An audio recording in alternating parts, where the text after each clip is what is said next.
Kimchi Chino! Opa.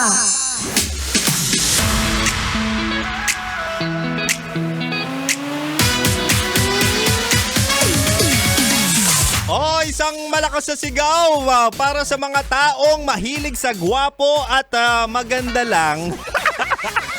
Shoutout natin ang mga taong tumitingin lang sa pisikal, kaya ang ending hindi na-filter ang ugali. Hoy, pansinin nyo ang hilig nyo sa maganda at gwapo, ang hilig nyo sa kung ano lang yung nakikita ng mga mata nyo, di ba? Kapag nakita nyong malaki, kapag nakita nyo matambok, mataba at talaga nga namang mahaba, ay kayo'y biglang humihina ang tuhod. Ayan ang kadahilanan kung ba't ngayon ikaw ay sawi. Kung ngayon ay talaga nga namang ikaw ay nagmumubon o di kaya umiiyak. Ang hilig mo sa may itsura. Mahal. Tama ang inyong pagkakarinig. Makakasama nyo na po ang Spicy Opo mo sa radyo na kapag natikman mo. Hanap-hanapin mo. Ako to si DJ Kim Chino. Makakasama mo ako 6 to 9 tayo. 6 to 9 p.m. 6 to 9 p.m. ako ang iyong makakasama kung ikaw ay nagdadrive, kung ikaw ay na-stuck sa traffic o di kaya naghihintay ka pa ng iyong kakarpool na talaga nga namang kabit mo pala. Oo, ako ang iyong kasama at syempre pag-uusapan natin all about pag-ibig.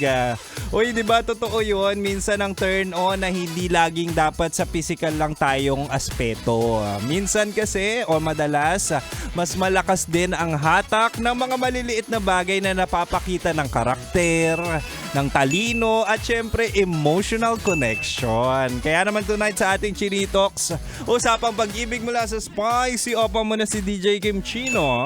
Ibibigay ko ang 3 non-sexual turn-on sa tao para naman hindi ka puro sa pisikal nakabase. Ito mahala. Unang-una, non-physical turn-on na pwede mong i-consider ay ang emotional intelligence. Ito lagi ko sinasabi, yung maturity. Kumbaga, mas maganda sa tao or maging jowa o di kaya maging asawa ang taong may accountability. Ano yung sinasabi natin accountability? Na kapag nagkamali siya, mapadesisyon man yan, mapagawain man yan, marunong umako ng pagkakamali. Diba? Karamihan ngayon, kapag ikaw ay nagkamali o nagkamali yung isang tao, ang ending isisisi pa sa'yo yung kasalanan. O, diba ganyan ginawa sa inyo ng ex nyo na kung saan ikaw na nga niloko, ikaw na nga pinagpalit, siya na nga may kabit, siya pagalit. Diba? Kaya naman this time, kung magjojowa kayo ay sinasabing sa inyo yung may accountability. Ano pa? Yung active listening. Dapat i-consider nyo rin yan sa mga sa mga non-physical or emotional intelligence ng tao. Bakit? Hindi lang siya nakikinig para sumagot. Alam nyo yan, di ba? Nakakabwisit yung ganyan. Na kapag nag-aaway kayo, hindi ka pa nga tapos sa argumento mo, meron na siyang sagot. Yung active listening, mahal, nakikinig yan para sumagot at talaga nga namang sumagot ng naaayon dun sa sitwasyon at saka point of view niya.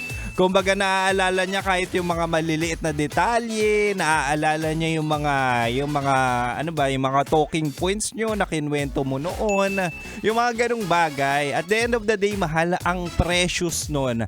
Kunwari mapunta ka sa taong, favorite niya pala to, favorite ko pala to.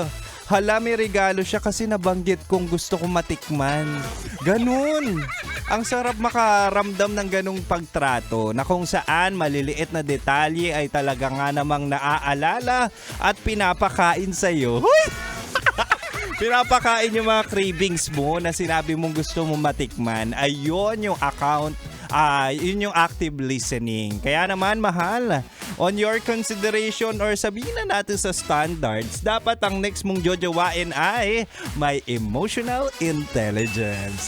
Diba? Non-sexual yan. Hindi lang physical. Pero wag ka mag-alala, mahal. Meron pa akong 2 bala dito para malaman natin kung ano ba dapat talaga ang mga non-sexual turn-ons natin sa buhay.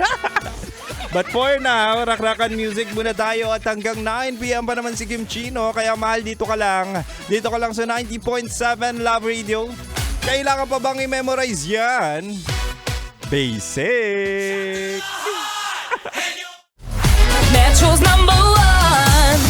Love Radio. Basic!